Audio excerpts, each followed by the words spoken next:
Now what we're going to do is look at a third type. That's the distance problems. And you've seen this formula before. The distance formula is distance is equal to the rate times the time. So let's look at problem number 16 on page 498. And what I'm going to do is I'm going to draw my box like you've seen in the past. I just found when distance problems, having this little box is kind of helpful. And then what I'm going to do is I'm going to put my formula up above each one. So I have two people, Saskia, and I also have Tanya. And we're going to go through and we're going to read exactly what they're saying that happened on problem number 16. Here, if you notice, they talk about the two run as fast as each other, which means their rates, I'm going to use R, is exactly the same. But then it goes on and it talks about how each runs for 40 minutes each day. So Tanya runs for 40 minutes each day, so I'm going to put 40 for the time here.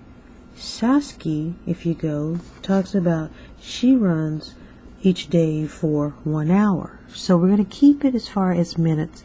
Instead of saying 1 hour, I'm going to change that to minutes because we want minutes to minutes.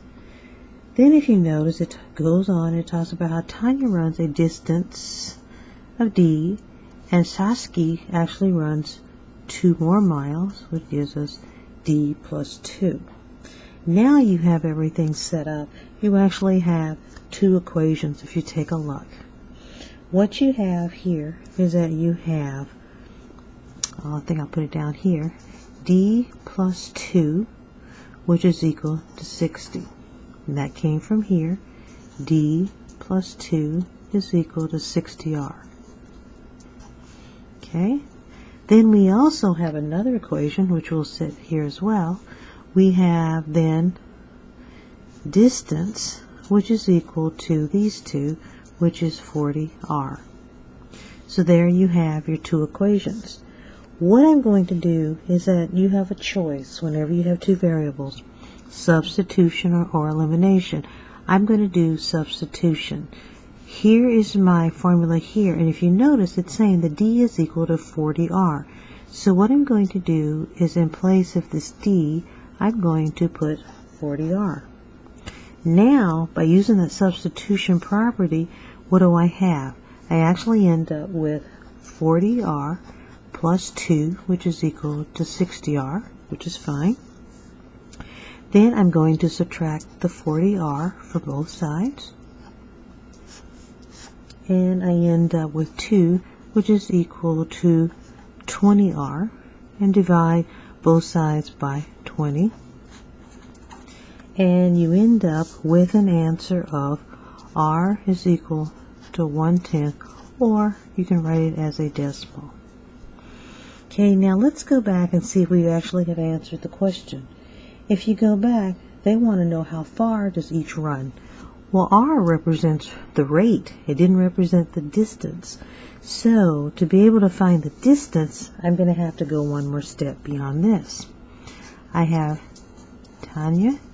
It says that for her, the distance is equal to 40 times R. I now know what R is equal to, so I can do a substitution in place of the R and multiply it by this and end up with 40 miles.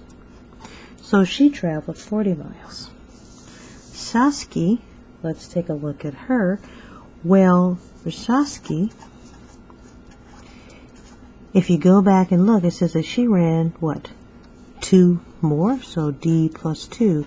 Now that I know that D is equal to 40, I can just add 4 plus 2 and end up with 6. So I would then write my answer in this form. So what happened is she ran a distance of 4 miles, and she ran a distance of 6 miles.